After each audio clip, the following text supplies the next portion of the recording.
Hello, and welcome to another edition of Talk Through the Fire presented by Catalyst. I'm your host, Jeremy, and today we are joined by Ross, pastor of worship and family. Ross? Hi, welcome. Jeremy. How are you? Good. I'm doing great. How you doing? I'm good. Oh, nice. We are a responsible 6 feet apart, and today we're pivoting the show a little bit because you're not so hot on hot sauces. Thank you. Thank you. So we will be talking through some interesting flavors of jelly beans. So if you're ready, I'm ready to rock and roll. I'm getting off easy. Jelly beans, man, that's a lot easier than the hot wings. Hot sauces, yeah. So, but hopefully, you know, it should be good. So the first bean we have is Stinkbug. So, okay. We're going to eat them all at once. So I'll take all four, and then I'll pose the question to you. Okay, so eat all four at the same time? Yeah, all four at the same time. Stinkbug. Oh my goodness. Oh, this is good. So since Okay. Oh. So since we won't be doing anything, no hot sauces, no spice, no nothing, why don't you tell us what is the hottest thing you've ever had, or the hottest food you've ever experienced? How did it make you feel? All that. Well, my mouth loves hot sauce. It's my stomach that doesn't. And so I was fine eating hot sauce. We went over to Jason and Susan Miyake's house.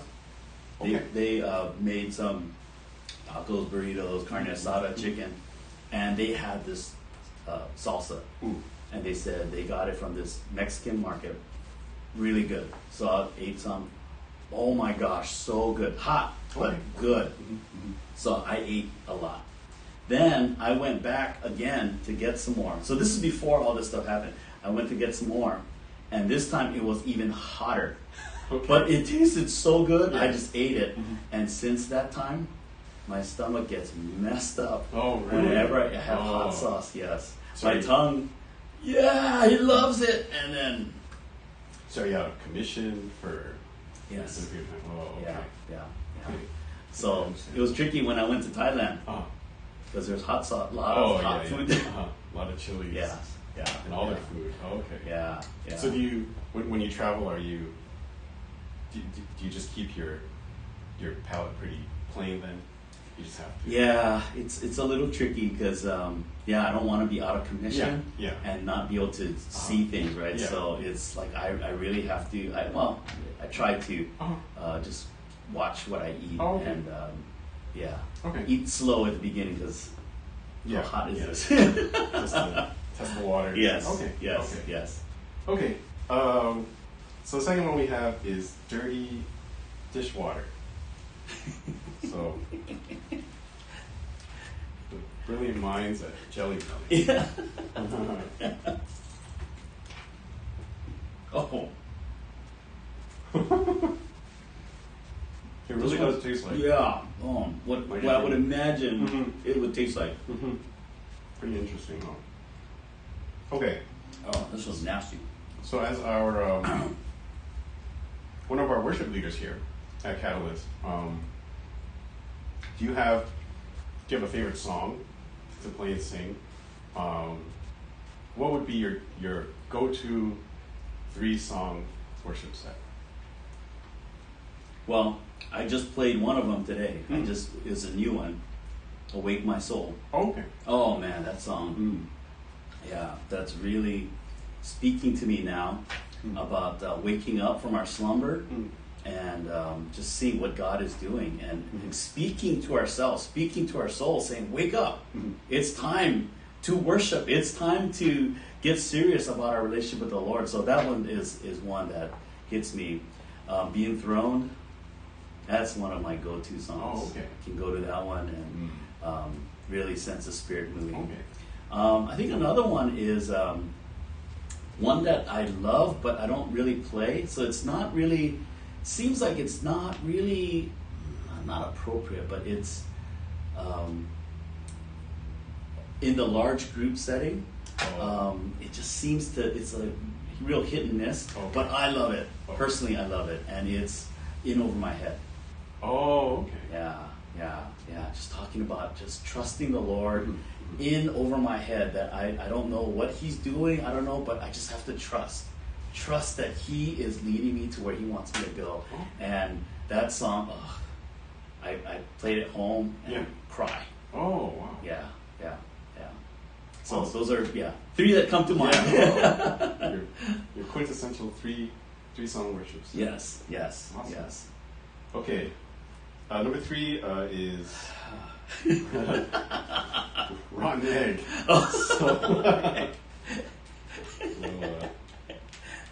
So did you buy these like individually? You can buy like rotten egg bites. No, you can buy a box, and there are 10 flavors. Oh. So I chose the 5 words. Oh. I tried them all.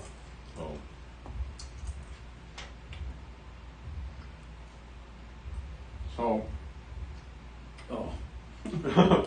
Before you became a pastor, for Catalyst, you were a wedding photographer. So do you have a best story, a worst story, a worst customer? Tell us about that. Tell us the worst. Okay. Best is. There's I was assisting the main photographer, and it was a pretty large wedding on a hot day. And at the hotel that we were supposed to have the reception at, we found out, or the bride and groom found out, that the room that they were supposed to get was closed, or they were doing some kind of renovation or something. Oh, wow. So they put them in another room. That room was way too small. So, I don't know, maybe 250 people or something, on round tables, and they were jam-packed. It was crowded, and it was hot. The air conditioning, I guess it couldn't handle, it just wasn't working that well. So we have equipment that we have, and usually we put them on the side and keep them out of the way of everybody, but there was no on the side. So the only place there was a place to put it was underneath the cake table. Oh, you can see where this is going. So we're eating. The bride and groom graciously gave us a couple seats. So we're eating, and then my boss goes, "Hey, they're going up. They're walking around after they ate already. They're walking around. Why don't you go grab some shots?" So I go, "Okay." So I go up to the table, and there's a skirt, right? The tablecloth skirt. Pick up the skirt, and I hear a boom. And I slowly put down the skirt, and I seen that the cake had fallen over onto their engagement photo. Oh, no. And I look, and everybody's looking at me. And I'm like, oh, shit. And I'm like, I intentionally didn't hit the table. Right. I think.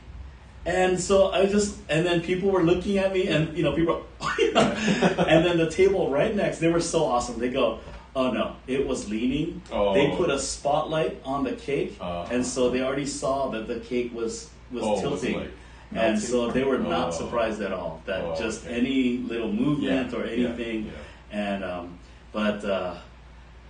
bride and groom were awesome. They're just like, okay, well, first they're just like, what's going on? And then once they figured out, they're like, oh, it's okay. Just have the waiters and stuff take care of it. So they went back. The servers took in the back. They just kind of fixed it up. They took out some levels. They brought it back, so it was like a 2-level cake. But yeah, they were so awesome. But I was just horrified. I looked at my boss, and he's like... But that's one of the ones that doesn't involve my pants ripping. Wow! Yeah. What an awesome experience. Yes. and it's great that everyone all around was very okay with it. It could have gone south, very fast. Yes. But, yes. Cool. The bride and groom were cool. That table came to my defense, so I totally appreciated that. Okay. And okay. yeah. Awesome. Yeah. Cool. Okay. Thanks for helping me relive. Yeah, reopening. Yeah, Rick, I'm gonna have to talk about this in PMT. Okay, so our next one is dead fish. So, okay, not rotten dead fish. It's like sushi. Oh no, Sashimi? I think it's rotten fish. I think it's rotten dead fish. It's supposed to be. Yeah.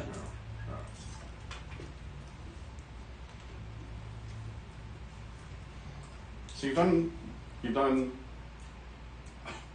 a good amount of travel.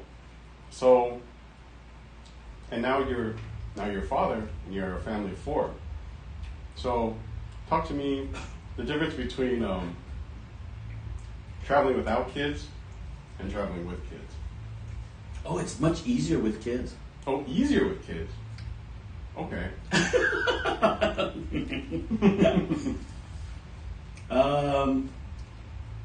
Yeah, we've traveled without kids, Mm-hmm. we've traveled with kids. When you travel with kids, at least this is my perspective, you have to lay down a lot of desires that you would want to do or see or whatever experience when you have kids, because when you don't, I don't want to destroy heart connection with the kids when I'm traveling, just because we want to go see the Great Wall. Sure. It's great, and it's a wall, and it's good to see, and I can see pictures. But at the same time, if I am dragging my kids, if I'm scolding them, if I'm saying, if you don't do this right now, then we're going to take this away, we're going to do this or that, it's not worth it. It's not worth it. And then have to clean up that mess. Oh yeah. And then to think back at that trip from, right. It's like, I don't want to do that. So it's like basically keeping the main thing as far as with your family, just saying let's have fun together. Yeah. Let's enjoy China. Let's enjoy, wherever it is that we go. And if it doesn't come about, then it doesn't come about, and maybe there's a chance we come back, especially to somewhere like China. Maybe there's a chance we come back. But I don't want to place that above the relationship. Sorry. I don't want to place that above the relationship with the kids or even Ida, my wife. I want to maintain that, and it's not easy. There are times when it's like, we're in, wherever, we're in Israel, and we want to see. Yeah. So then there's a lot of prep work too, where it's like, okay, talking to the kids, we're gonna go here, we're gonna here in the next couple of days, whatever. But I think, it's a lot more work. It's being a lot more intentional. Whereas before, it's like, okay, let's go. Yeah. Me and Ida, let's go. Oh, okay, we don't want to see that already. No. Yeah. It's so much easier to just. Yeah. Yeah. A lot more luggage, a lot more equipment. Yes.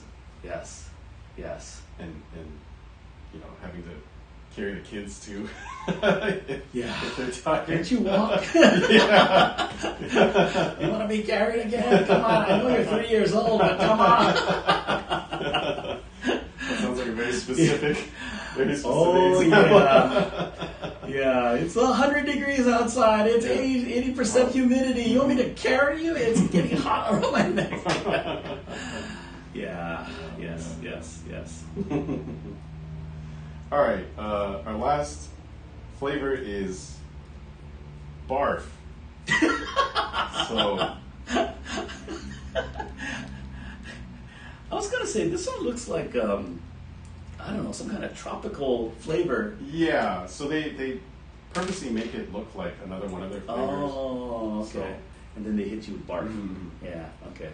I see their tactic. Mm-hmm.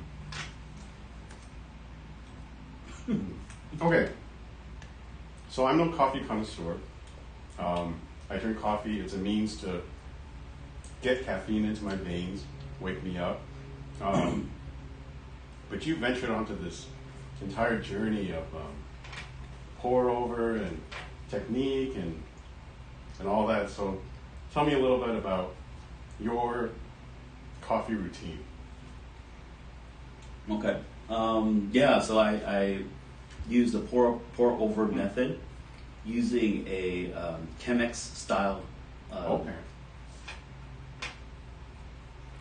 Chemex style equipment, and oh, that's bad. Yeah, so I used to grind the beans in the morning, but then it just makes a lot of noise. So I do it at night, the night before. Put it in a glass Tupperware, not plastic, because plastic could leach some of the flavors.